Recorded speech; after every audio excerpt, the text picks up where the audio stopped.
Madhehebu yote yani Usabato, Ukatoliki, Upentekoste na mengine yote yametapikwa na Mungu by Emmanuel Isaiah. Kulingana na Biblia katika kitabu cha Ufunuo sura ya 3 ule mstari wa 14 mpaka 16, neno la Mungu linasema wazi ya kwamba kwa sababu ya matendo yako najua matendo yako ya kuwa hu baridi wala hu moto, basi kwa kuwa uvuguvugu wala hu moto wala hu baridi, nitakutapika utoke kinywani mwangu.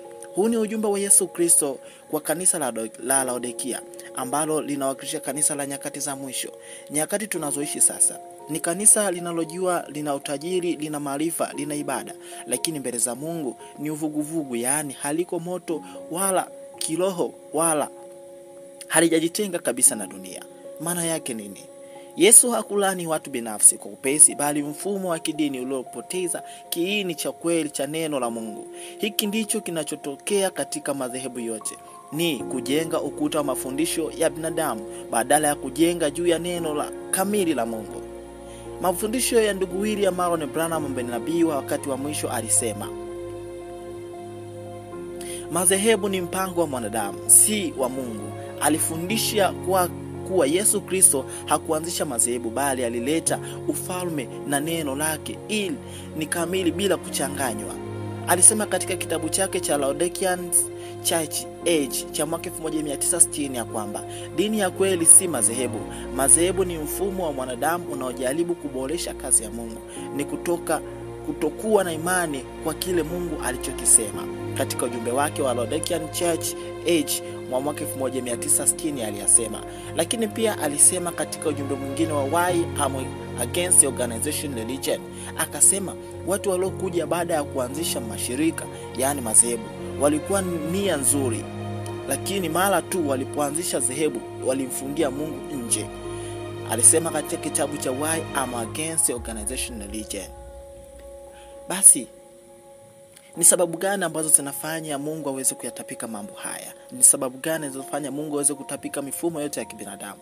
Cha kwanza, kuyakataa maandiko kamili.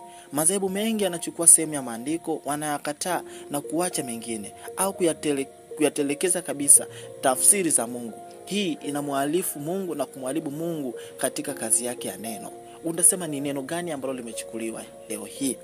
Leo hii katika mfumo wa kimadhehebu tunaona kabisa kwamba kuna organization ambazo zimeingia, mwanamke kuhubiri, mwanamke kukata nywele, mwanamke kufanya vitu ambavyo Biblia imekataza, lakini Biblia hiyo hiyo wanaitumia kanisani, lakini baadhi ya maneno wameacha. Lakini pia kitu cha pili ambacho kinafanya Mungu aweze kuyatapika madhehebu ni kitu gani? Moja ya pili ni kukataa ufunuo wa wakati huu. Nabii alisema na pia akasisitiza kuwa Mungu hutuma ujumbe kwa kila kizazi. Madhehebu yamekataa ujumbe wa wakati huu, ujumbe wa kurudi kwenye neno, kwa hiyo wanakuwa nje ya mapenzi ya Mungu. Akasema kwenye kitabu chake kile cha The Revelation of Jesus Christ kwa mara zote kanisa lilikataa mbali wa wakati wake, likachukua mafundisho ya kale na kuunda dhehebu. Huo ni mfumo wa kila kizazi. Lakini jambo la tatu akasema kujifunga kwenye mfumo wa binadamu. Madhehebu yana taratibu, vikao, sheria na makongamano, lakini si Roho Mtakatifu aliyowaongoza. Hivyo Mungu hayuko humo kuongea ndani yao, ametoka, kwa sababu wamechukua akili za kibinadamu na kuacha kumtumainia Mungu. Ndiyo mfumo wa kimadhehebu. Lakini sasa ni kitu gani ambacho kifanyike ili tuweze kuokoa au tusiweze kutapikwa kutoka katika kinywa cha Mungu?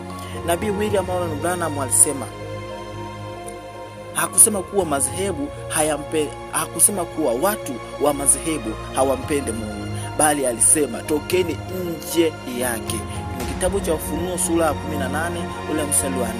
Tokeni kwangu enyi watu wangu, msishiriki dhambi zake wala msipokee mapigo yake. Hii ni amri ya Mungu kwa watu wake wa kweli kutoka katika mifumo ya kidini isiyompendeza Mungu na kurudi katika neno la kweli lililo wazi na halisi linalofunuliwa na Roho Mtakatifu. Nimalize kwa kusema madhehebu iwe ni Usabato, Ukatoliki, Upentekoste na mengine hayamwakilishi tena Kristo kwa ukamilifu, yameacha neno la Mungu na kuchukua mapokeo ya watu. Hii ndiyo maana yamekuwa vuguvugu na Mungu amesema atawatapika kwa sababu hamko baridi wala hamko moto. Mmebeba dunia na bado mnasema mnadai kwamba mnamtumikia Mungu. Ujumbe wa sahihi ni rudi kwenye neno, mkatae mfumo wa wanadamu, mkaribishe Kristo tena kwa maisha yako binafsi. Kwa majina naitwa Msaya. Karibu tena katika makala nyingine. Mungu